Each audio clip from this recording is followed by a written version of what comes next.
Hi and welcome to a new video.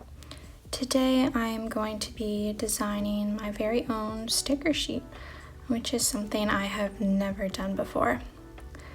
I see a lot of artists selling them, and it's an inexpensive way to sell small pieces of your art to people who enjoy it without committing to something more expensive like a nice print. I myself am not much of a sticker person, but I do see the big appeal in customizing journals or laptop covers with cute and fun stickers. I wanted to see if I could make some cute stickers and see if people would be interested in buying them. First, I did a little research on sizing and spacing. I wanted to make sure I didn't make something too detailed, since it's going to be quite small once printed.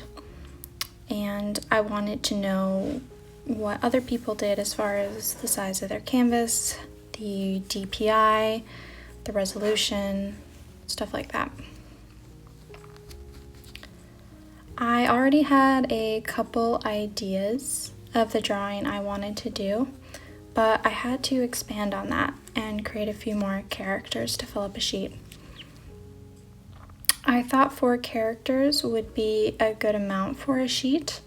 2 would be a little bit bigger, and 1 would be small, and then maybe a more medium-sized one. I had already drawn the 2 cacti drawings on the sheet before this. They were some prototype characters I had drawn earlier for a children's book idea. I'm not sure if I will ever end up making the children's book, but I had a couple people say that the characters would make cute little stickers. I also created 2 little animal friends. The first was a fennec fox, which I think fits pretty well with the desert theme, as they live in the deserts of Africa, and a grumpy little toad guy.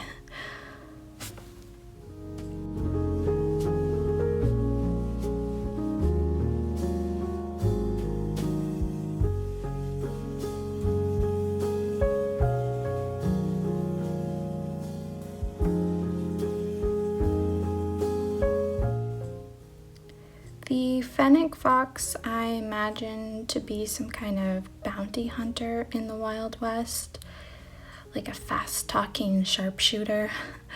For the toad, I wanted him to be a sheriff who's been around for a long time, has a lot of experience under his belt, pun not intended. I think the toad ended up being my favorite by the end. His pose is just so cute to me with the little finger gun. And I like how the cowboy hat covers 90% of his eyes. I don't know how he goes about his day. Once they were done, I ended up doing a lot of refining with the line work. I wanted the edges to be much thicker. I probably could have got a lot thicker to make sure the stickers came out as best as they could, but I didn't want to lose too much of the sketchy line work quality.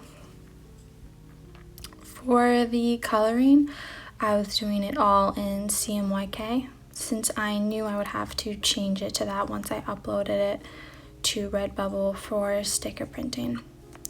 I did do some research going through a couple sticker shops and contemplated how I was going to print these.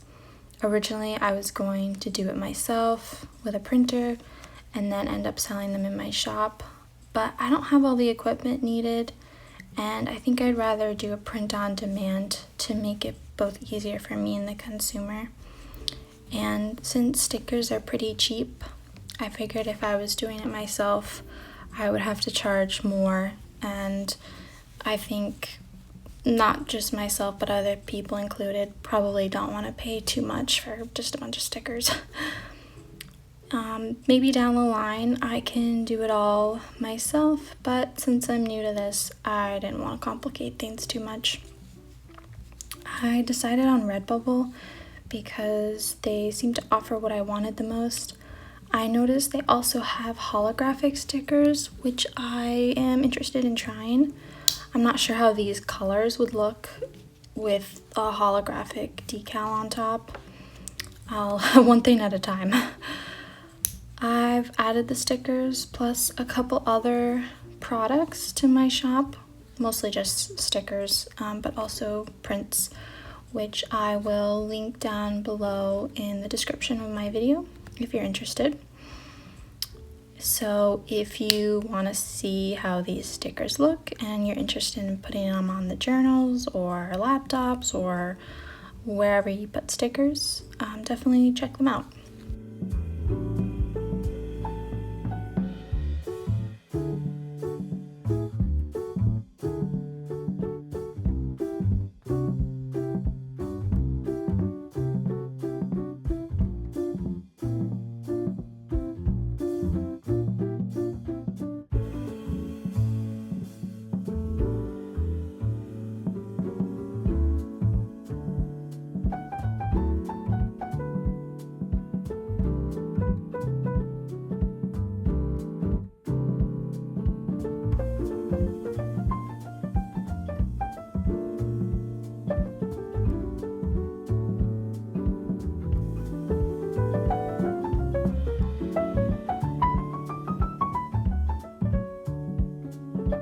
I hope you enjoyed this little video, and thank you for watching.